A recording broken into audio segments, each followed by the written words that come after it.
Do you have a one-size-fits-all approach to your marketing? Hi, I'm Tom Smodic. I'm the Director of Marketing here at Spark Marketer. If you're using a one-size-fits-all approach for your marketing, you might be leaving a whole lot of opportunity on the table. Let's first talk about segmentation. So segmentation is really just organizing your customer lists into different groups. So if you've got a list of customers that bought one service, that could be an easy way to start. Same with an alternative or complementary service. Think of where customers live, think of maybe some of the customers that are in homes versus apartments. Those are some easy ways that you can kind of start thinking about ways you can organize your list. Same with recent customers, same with customers that you haven't spoken to in a while. Those are really easy ways that you can start to really dive in and group up your list. So now what do you do with that list when you've got them a little bit more segmented? You think about the message that that person wants to receive at the right time that you want to send it to them. So if you've got a group of customers that have already bought a product or service from you, think about an alternative or complementary service that you can send to them, and maybe with a small discount since they are an existing customer of yours. If you've got a group of customers or potential customers that have indicated they're interested on something on your website, maybe send them something relevant about that topic or service, maybe like a testimonial about it, that will help them make the right decision and move them along their sales path.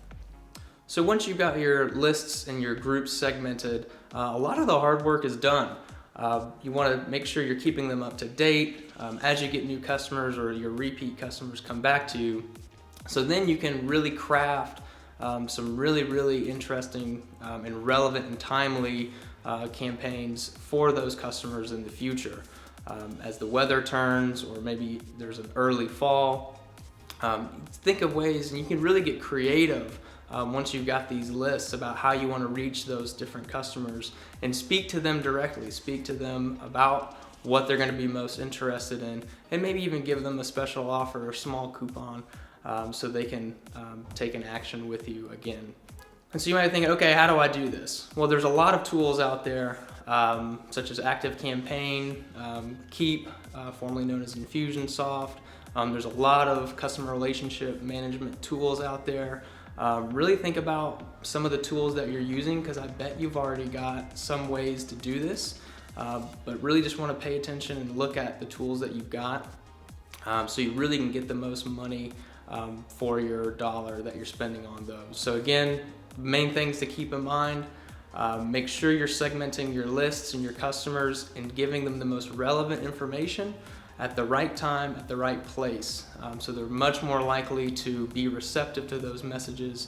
And then two, look at the tools that you've already gotten that are already using.